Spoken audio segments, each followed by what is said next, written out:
On behalf of Pakistan Air Force, Chief of the Air Staff, Pakistan Air Force, I stand here with you all with deep-rooted humility and gratitude. I am so thankful for Allah helped us in achieving whatever we desired, even whatever we deserved, more than what we deserved. For being able to be up to the task for PF, as they say, second to none. Ladies and gentlemen, as the dgispr mentioned, I am Deputy Chief of Air Staff Operations. I'll pick up from where I left day before yesterday. PF versus IF, 6-0. The PF's response has strengthened Pakistan's national security, alhamdulillah. And it has even strengthened our commitment, the enduring commitment the PF has for stability and peace.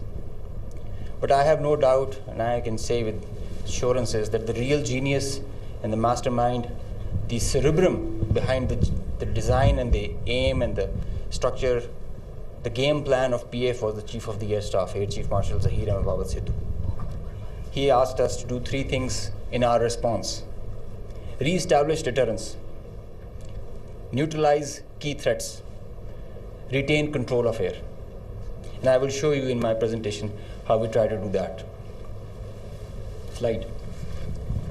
During the befitting response that we generated in our first episode, we attrited the IF's pride, the Rafales, resulting in this entire fleet almost coming to a standstill, a ground position. You could see that they were not flying after that, at least not close to their western border. This reduction in flying to bare minimum actually reduced their liberty of action. They curtailed their options. Slide. This is the Pakistan's air defense environment. Pakistan air defense environment is offensive, it's integrated, it's credible. And I'll show you. IF initiated having no space with their manned aircraft. They initiated with their unmanned aircraft operations, targeting Pakistan's civilian population and their infrastructure. Here you see all these spots all across the swath of drones and UAVs who are coming inside our territory, which is being picked up by all our radars from the moment they were entering, even before that. Slide. Now, PF's air defense environment is suitably configured to detect enemies' low RCS radar cross-section, high and slow speed platforms. That you can see that they are all visible by the time they are entering. Slide. So the anti-drone systems of Pakistan Air Force and Pakistan Army also, and Navy, they rendered the enemy US drones attacks ineffective by spoofing, jamming, and making their systems, rendering them unserviceable. Slide. All drones with low cross-section also were detected, rendered useless through utilization of the indigenous GPS jamming systems that we have, the data and the SATCOM link denial that we created through our indigenous systems that we have made ourselves. So whenever those systems were attacked with the soft kill, they had their error induced into the GPSs and they were going haywire. And whenever they were coming to closer to any civil population or civil area of high value, a direct or a hot kill was achieved on them. Slide. So here you can see they were neutralized mid-air with the hard kill whenever they were coming close to any population or any area. Being in a sparsely populated area, they were left all alone and they were applied with the soft kill. Slide. Now, after that, when the US chapter was over and they were fearing PF's retribution, in utter desperation, the IF resorted to a highly escalatory, very irresponsible surface-to-surface and long-range vector application. You can see this is Suratgarh and this is our base Rafiki. This is our eastern border, and you can see the BrahMos, high-speed BrahMos, traveling almost at 3,000 kilometers per hour, who are going over there and coming numerous, one after another. And Now they were being attacked with PF's soft kill. We were inducing the errors into them, into the GPSs, which increased their CEP. The probability of missing the target increases. And hard kill was also achieved. Here you see one of the US has gone, if by the end of the slide you see one of the US has overshot the target and gone ahead. And this is the radar picture. You can see that they are going, this target will, this BrahMos will miss the target and will go ahead and fall in some no man's land. And they are being, one after another, they are coming back, crossing the borders. They are being picked, slide. They are being picked as soon as they are being launched. So real-time launch, mid-flight and terminal phase of all SSM, PF has the capability. Our air defense system, as I just mentioned, is very offensive, integrated, and credible. So here you see that they are being launched from Bhuj area. This is the southern part of the country. And this is our airfield Bokhari. You must have mentioned, you have seen there were a lot of mention from the our counterparts. Here you see this BrahMos is coming. It's almost reaching the target, and you'll see when we will apply the soft kill, look what happened to it. It moved left and then disappeared towards the ground. I mean, this is the radar evidence that we have that there so many of their vectors missed the targets. A lot of them did make because they were throwing like hundreds of them. Next slide. There's one more very interesting thing that I would like you to all see. This is where it is launched from our eastern side towards Jaisalmer. This is our airfield Shahbaz, Jacobabad.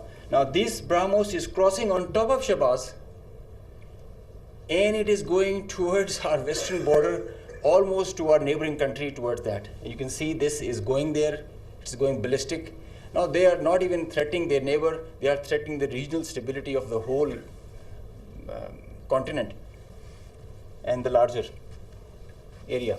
So effective sensor to shooter grid that was made by PAF and the potent hardened soft kill capability that led to the missed target opportunities for lots of their surface to surface and long range vectors. Slide. Now this is another thing that I want you to all to see. This is a launch of a high-speed projectile that has been launched from their area surrounding Adampur. Now these are the vectors where our radars are picking them, and it is disappearing short of Amritsar area within their own territory. I mean, this is the most absurd kind of a targeting psychology or practice that you would see, that you are not only targeting neighboring countries to your enemy, if they consider it, and your own people as well, jeopardizing their safety. I mean, this is the high-speed project impacting within own territory, and we have other pictures for that also. This is the repeat occurrence that happened the other night also. Slide. Now the PF's response, I would like you all to pay attention to that, because this is kind of a dizzy slide, but I will go one by one so that it's all clear. PF's response, PF's effective spectrum warfare, which supplemented the kinetic ops that we envisaged to take. The integrated, seamless, synchronous utilization of EW, cyber, and space domains, coupled with the synergetic all-domain offensive response, which orchestrated following a very intricate targeting mech, the mechanism that we undertook to engage the targets of swift, calibrated, effect-based approach to operations, which was undertaken across complete swath of the Indian Western Front. Now you have seen in the video montage that the whole border was exposed by PF and our armed forces. So starting from the north across LOC till Kandla, with targets including airfields, ammo dumps, as far and as deep as Delhi. I mean, you can say something about Islamabad, which is a stone's throw distance, and Delhi, with, as the dgispr mentioned, some other cards up our sleeves with more ranges. The Barnala C2 center, which is the heart of their IACCS, and other airfields, Nalia Bhuj and Kandla, as they mentioned. You can see, Google it also so that you can see the effects. PF's hypersonic missiles, unmanned force, standard weapons, and long-range vectors all were on the menu for the multi-domain operations that we undertook. So PF utilization of niche and disruptive capabilities struck deep inside the enemy. And there were like hundreds of drones that were there. Hypersonic, engaged targets, deep, precise, lethal, destructive. Slide. Just go back. I will explain the slide that is coming ahead. So our aim was to achieve ascendancy in effects so that we manage the escalation. Throughout the conflict of whatever length it was, we had the escalation management at our side. So within a short span of time of a couple of hours, we had really saturated our friendly neighborhood.